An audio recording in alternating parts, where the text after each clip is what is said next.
विधानसभा निवडणुकीमध्ये देवेंद्र फडणवीसांनी कर्जमाफीचं आश्वासन दिलं होतं.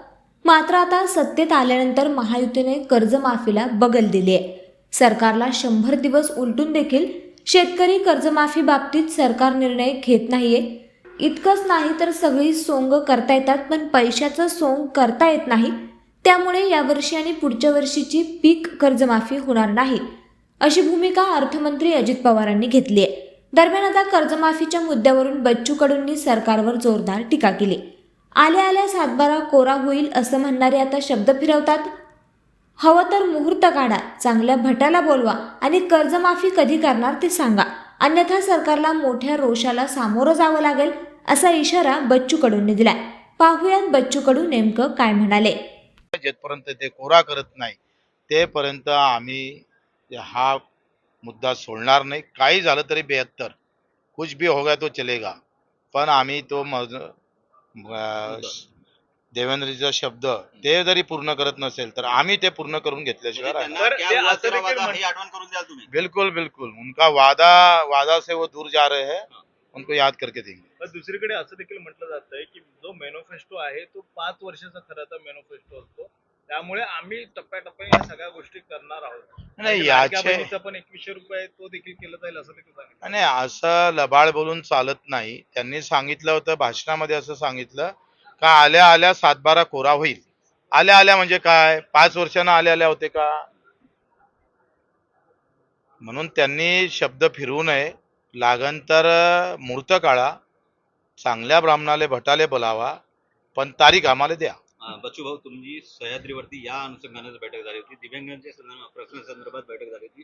त्यानंतर तुम्ही माध्यमांशी संवाद साधताना म्हटलं होतं की माझं समाधान झालेलं नाहीये. दोन मुद्द्यावर, बाकीचे मुद्दे दिव्यांगाचे खूप चांगल्या प्रकारचे हाताळले गेलेले आहे.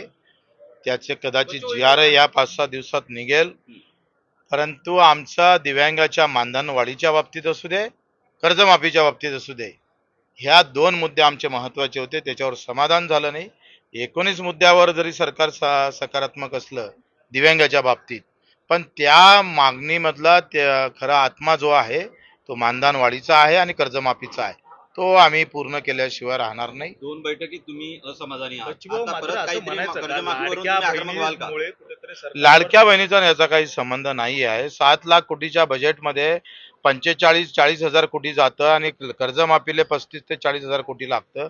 त्यानं फार मोठा विषय नाही आहे. उलट आम्ही पाहतोय का शक्तीपीठ असेल, इकडे कोणता समुद्री मार्ग असेल किंवा पुणे मेट्रो असणार, या सगळ्या योजना मी नेहमी सांगतो. माझा आरोप काय का योजना कोणत्या बजेटमध्ये केल्या ज्याच्यातून कमिशन मिळतं, म्हणजे म्हणायचं काय आहे? तेच मी म्हणतोय. आता अधिक काय स्पष्ट म्हणू? कमिशन म्हणजे अर्थ काय? म्हणजे अशा योजना आहे ज्या लाखो करोडाच्या योजना केल्या, ज्याच्या सरकारच्या म्हणजे सामान्य लोकांच्या भल्यापेक्षा सरकारमधल्या लोकांचं भलं जास्त होते. अशा योजना बजेटमध्ये आलेल्या आहे. पक्ष मजबूतीच्या योजना आहे. त्याच्यामुळं सरकारचं लोकांचं काय भलं होईल हे नंतरची गोष्ट आहे. कारण कर्जमाफीमुळे काय होतंय का डायरेक्ट शेतकऱ्याच्या खात्यात जातं, नो कमिशन, काही संबंधच येत नाही. त्याच्यानं अशा योजना ते बाजूने म्हणजे ठेवल्या. याकरिताच टोलवाटोलवी होते शासनाकडे. बिलकुल. माझं म्हणणं तेच आहे की जिसमें है दम उसमें है कमिशन. बच्चू, महाविकास आघाडीचे नेते देखील हेच म्हणतात की कमिशन खोरी करणार आणि दलाली, म्हणजे ठाकरेंच्या पक्षाने देखील हाच उल्लेख वारंवार करते. आता तुम्ही त्यांची भाषा बोलू लागलात. नाही मी माझीच भाषा त्यांना बोलली. मी सगळ्यात अगोदर बोललो होतो. त्यांना तुम्ही विचारा का हे बच्चू कडूचं रिपीट तुम्ही कसं करता? बच्चू भाऊ, आता 2 बैठका झाल्या. तुम्ही दोन आता बैठका सांगितलं झाल्या. की टायरची हवा कोणाची काढणार, नेमकी कुणाची काढणार आहे ते पहिली? आता आमची बैठक आहे 28ला.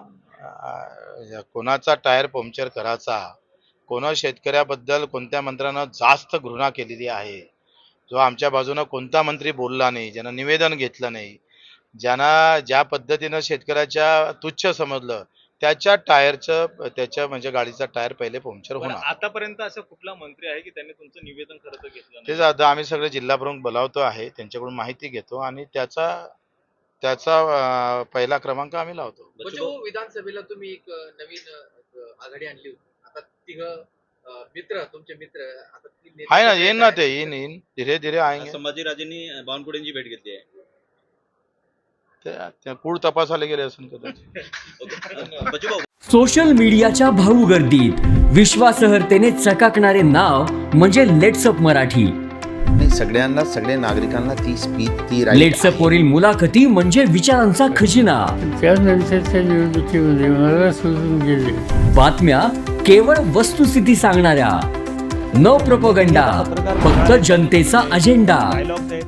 क्योंकि आने वाला कल जाने वाला है, जाने वाला कल आने वाला है. राजकारण, मनोरंजन असो की क्रीडा क्षेत्र, महाराष्ट्राची स्पंदने संवेदनशीलतेने टिपणारे माध्यम म्हणजे लेट्सअप मराठी.